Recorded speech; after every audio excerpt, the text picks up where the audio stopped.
Localiza-se entre a serra e o mar. Rodeada por um sapal, tem muito para oferecer a quem visita.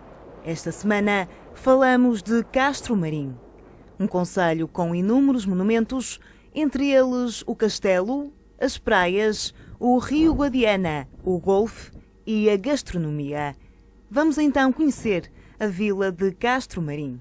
Nós temos Espanha já aqui ao lado, temos a boca do rio Guadiana, a Foz, que também está a cerca de 3 km daqui, e nunca podemos esquecer que o norte da África está mais perto da costa algarvia e de Castro Marim neste caso do que propriamente Espanha. De barco era muito mais rápido chegar ao norte de África que a Espanha. Devido a isso e à proximidade do mar Mediterrâneo, nós tivemos desde há pelo menos 2700 anos atrás visitas constantes de várias civilizações. Tivemos os fenícios, tivemos os romanos, cartagineses, gregos.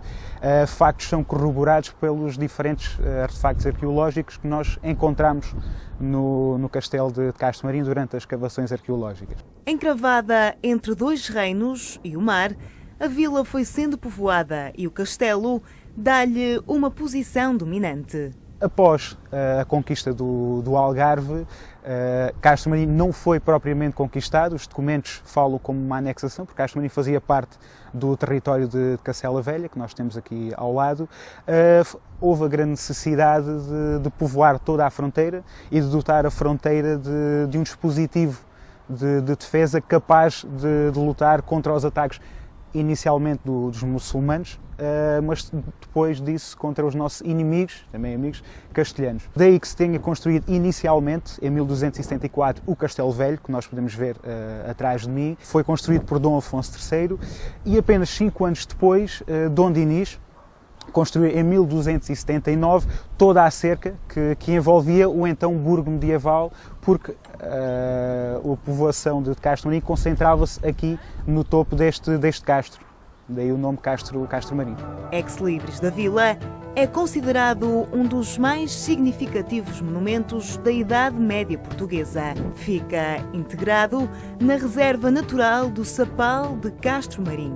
Daqui podemos ver até as salinas. Aproveitamos para passear pelo castelo de Castro Marim.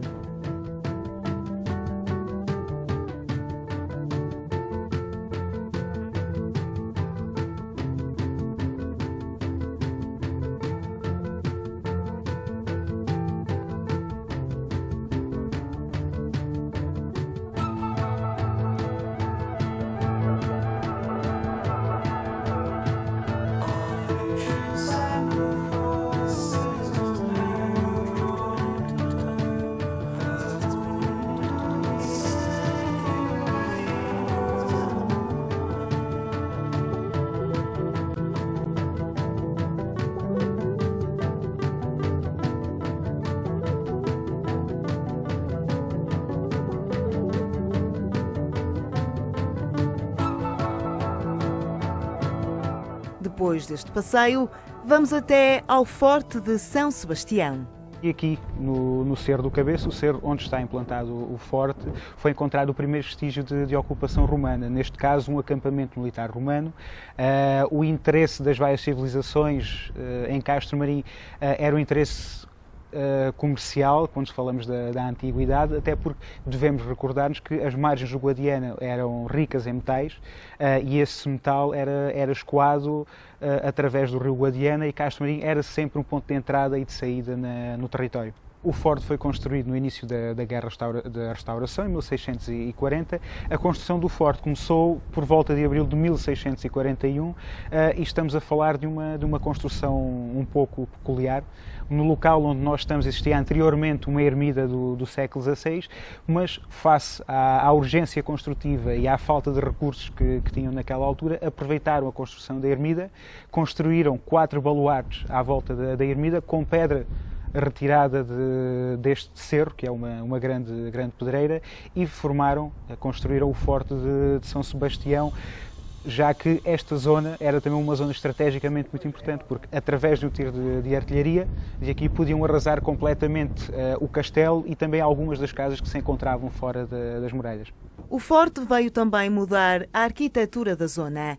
Esta passava a ser a principal praça forte algarvia à época. O Forte de São Sebastião foi uma obra de arquitetura moderna, até pela própria volumetria, quando temos baluartes, temos muralhas mais baixas e mais grossas para resistir ao tiro de artilharia, foi muito importante e deu início a toda uma reestruturação da arquitetura moderna em Castro Marim. Tínhamos o castelo, que era uma construção da época medieval, e tivemos então o Forte de São Sebastião, já ele uma construção moderna e que deu início à construção de cinturas de muralhas que ligavam o castelo com o forte, e também à construção do Revelinde de Santo António.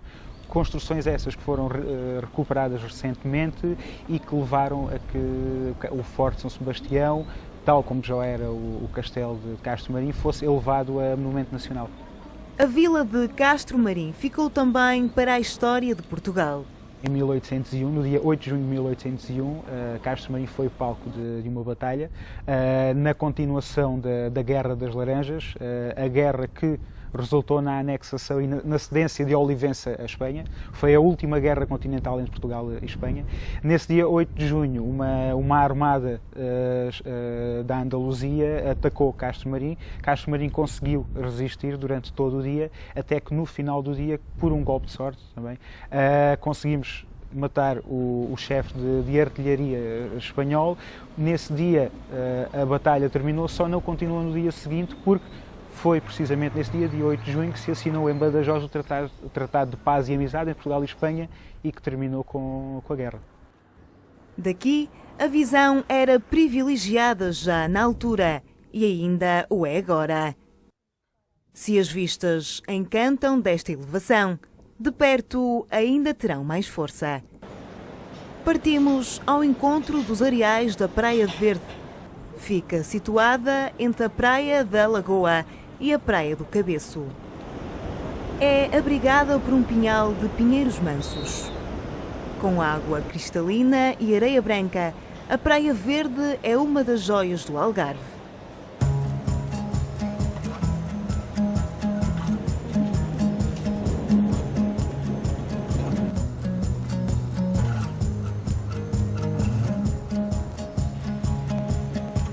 She told me to stay or go away, and I looked in her eyes and left her.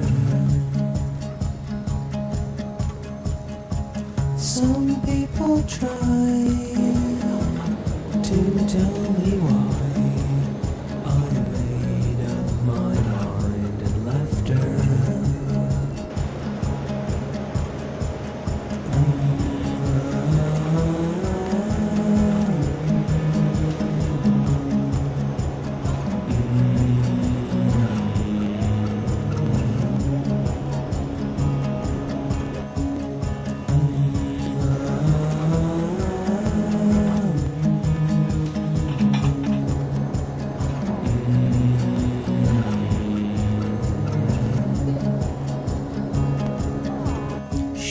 Partimos agora para a Reserva Natural do Sapal de Castro Marim.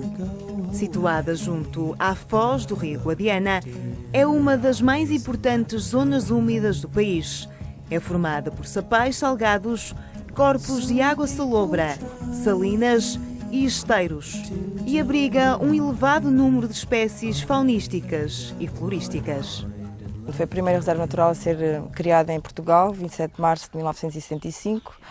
Os objetivos que levaram à sua criação foi basicamente este território, que era um território bastante sensível, era um território onde, pronto, tinha habitats preferenciais, nomeadamente para as aves aquáticas. A sua constituição desta parte da zona úmida, que é cerca de 66% do território da reserva, portanto ela abrange um território de cerca de 2.089 hectares, em que 66% é a sua zona úmida. Esta zona úmida, que é constituída pelo sapal e pelas salinas, é um habitat por excelência para as aves aquáticas, que ao longo do ano nós temos cerca de 257 espécies diferentes que por aqui passam, umas que são migratórias de passagem, umas que são estivais, que só estão no verão, as invernantes, que só vêm no inverno, mas temos algumas que são mesmo residentes, que é o caso do Pernalonga, que é o símbolo mesmo da nossa reserva, é o caso do alfaiate, pronto, há N espécies que vivem cá durante o ano todo. Claro que muitos dos turistas que por aqui passam procuram sobretudo os flamingos, porque é uma ave espetacular, é uma ave que demonstra algum espetáculo no ar, porque quando assumem aquela coloração rosa, portanto, e as pessoas procuram muito. Os flamingos neste momento são aves que vêm cá normalmente diariamente, vêm alimentar-se, porque esta zona é rica, é muito rica em alimentação para as aves aquáticas, e daí que, pronto, este território tenha que ter tido alguns objetivos de proteção e de preservação para que não fosse destruído. O Sapal de Castro Marim destaca-se ainda como local de abrigo e reprodução para numerosas espécies de peixe, moluscos e crustáceos, funcionando como um viveiro natural. Além da zona úmida, que abrange cerca de 66% dos 2.089 hectares de superfície da área protegida, esta integra ainda zonas secas de uso agrícola e zonas de cota mais elevada, que correspondem já às encostas da Serra Algarvia, com espécies animais e vegetais próprias. O Sapal, portanto, são áreas que são encharcadas periodicamente pelas marés. A vegetação não é uma vegetação, parece uma vegetação inóspita, porque não tem cor, a cor é entre os verdes muito batidos, os verdes secos, mas o que é um facto é que estas plantas que aqui vivem no Sapal são plantas que são perfeitamente adaptadas à água salgada. Portanto, isto é uma água salgada, pode-se dizer mesmo salgada, portanto não é salobra, porque estamos numa zona de estuário, foge do Guadiana e, portanto, o Oceano Atlântico. Portanto, todos os dias há este movimento de marés, portanto, a água é mesmo salgada. E estas plantinhas que aqui vivem são chamadas plantas halófitas e têm uma capacidade de fazer a purificação das águas do Sapal. Como é que isto é feito? Portanto, elas, através das suas raízes, captam tudo aquilo que é mau, tudo aquilo que for poluição, armazenam-nas nas raízes e, portanto, fica tudo armazenado ali, fica retido e realmente a água fica purificada. Portanto, faz que toda a água que circula dentro do Sapal seja uma água pura. Essa água, por sua vez, do Sapal também é levada para as salinas. Esta é uma das zonas mais visitadas pelos turistas. Mas normalmente um turista que aqui vem pode fazer, temos 3 circuitos, um deles é interpretado, que é este do Sapal de Ventamoinhos, pode fazer esse circuito, pode fazer o circuito do Cerro do Bufo, que é mais para o lado de Vila Real de Santo António, que é um circuito mais longo, mas que é onde a variedade de espécies é mais abundante, é onde se vê mais espécies de aves, e pode fazer o circuito das salinas artesanais, que é o circuito aconselhável a partir de junho até finais de setembro, que é quando se começa a fazer o processo de limpeza das salinas até à extração propriamente dita. E é para as salinas que vamos agora. Um percurso pedestre que em apenas 2 km dá a conhecer os segredos e as tradições do ouro branco da região, o sal. Na reserva existem 3 tipos de salinas, portanto existem as salinas artesanais, que são aquelas que são totalmente, portanto, o sal e toda a preparação da salina é feita simplesmente pelo homem e por utensílios, portanto, que são utilizados só à mão.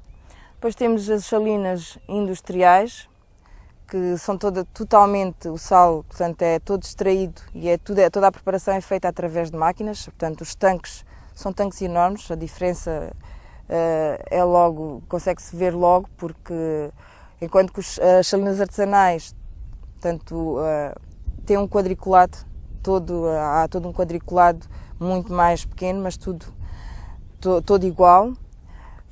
Depois temos as salinas semi-industriais, em que se faz uma parte do trabalho é feito pelo homem, mas a outra parte, praticamente o sal, é totalmente extraído pelas máquinas. O que é que acontece aqui? Apesar de a água que nós temos aqui ser uma água totalmente purificada e que leva, através dos pequenos canais que são os esteiros, que leva a água até às salinas, quer as industriais, quer as semi-industriais, quer as artesanais, a diferença está exatamente na forma de extração e na forma do tratamento dessas salinas. No sal artesanal, o processo é feito de uma forma natural, a água entra naturalmente, medem, portanto, o grau de salinidade e só quando está mesmo no ponto, no fundo, é que eles abrem, portanto, as comportas vão abrindo as comportas para o sal entrar, portanto, para a água entrar e a partir daí com o sol dar-se evaporação e começar-se a extrair o produto.